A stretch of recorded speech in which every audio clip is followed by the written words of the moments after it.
If you feel like you make decent money but still cannot get ahead, there's a good chance you do not have an income problem. You have a car problem because your car payment is not just a bill.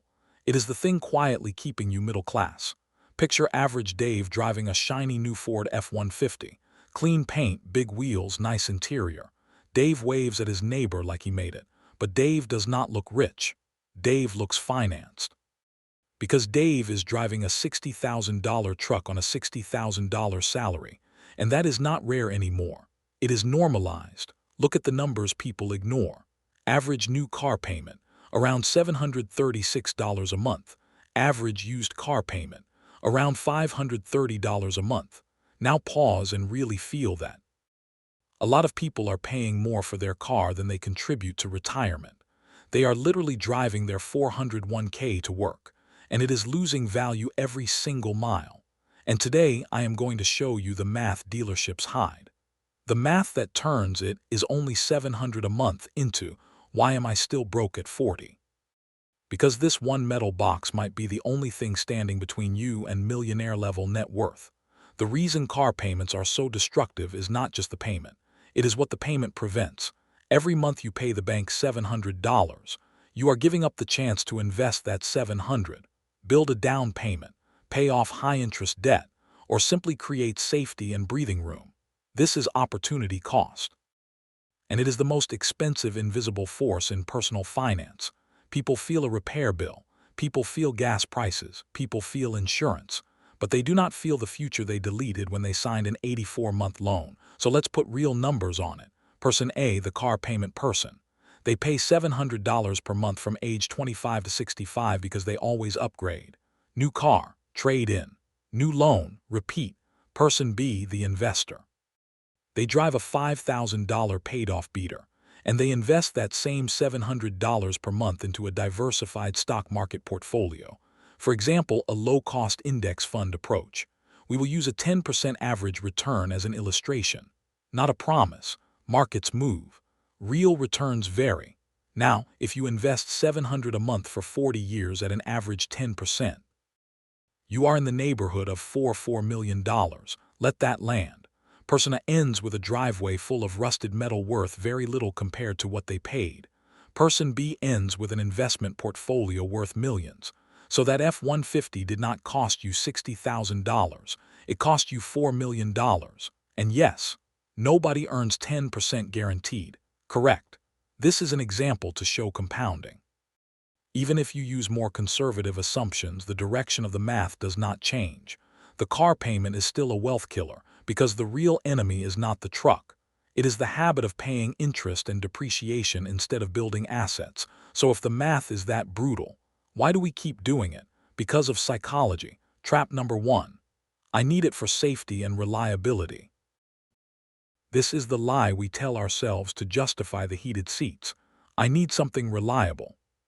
I need something safe. I cannot risk my job. Those are valid needs, but most people are not choosing between unsafe junk and responsible transportation. They are choosing between a normal, reliable used car and an expensive new car with luxury features packaged as safety. A $10,000 Toyota or Honda that has been maintained is often extremely reliable and with safety. Newer cars can have better tech, yes, but there is a point where the extra $30,000 is not buying safety. It is buying status. You are not paying for airbags. You are paying for a badge, a bigger screen, and a feeling. Quick test. If the same car had the same safety rating but nobody could see the logo, would you still pay the same price? That answer tells you what you are really buying. Trap number 2, leasing. The pitch sounds smart. Why buy when you can lease for a lower payment? The reality is brutal. Leasing is often the most expensive way to operate a vehicle over your lifetime because you are renting depreciation, the most expensive part of the car's life, and you own nothing at the end. It is a hamster wheel. You are working hard. Money is leaving your account, but you never move forward in ownership. And leasing is psychologically dangerous because it normalizes permanent payments.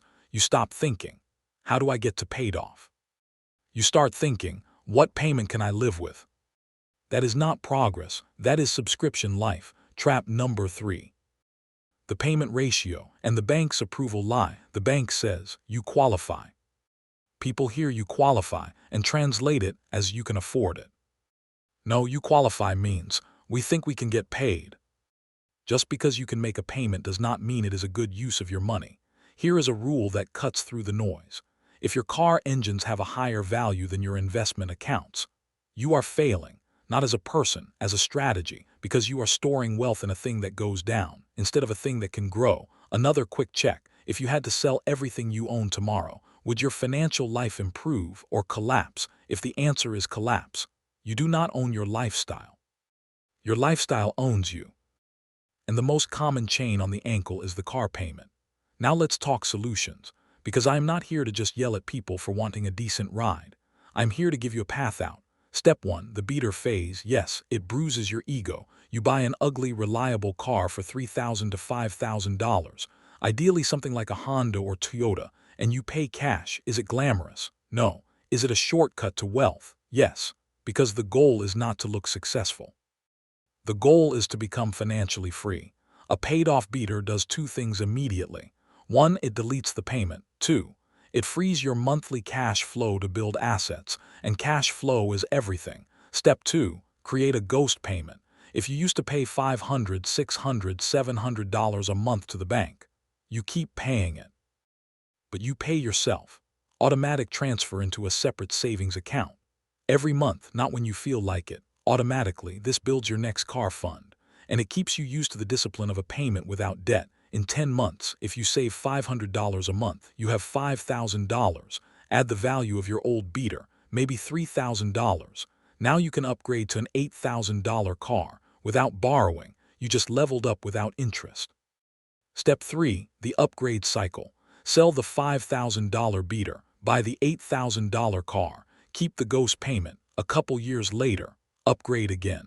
In 5 years, a lot of people can be driving a $15,000 to $20,000 car with no interest payments and with savings and investments growing in the background. And that is the point. You do not get wealthy by getting the perfect car. You get wealthy by escaping the permanent payment cycle. Once you delete the treadmill, you can finally redirect serious money into things that build net worth. Now let's recap in plain English. Car payments destroy compound interest. You are not just paying for transportation. You are paying with your future. Leasing is renting depreciation. A hamster wheel disguised as a deal.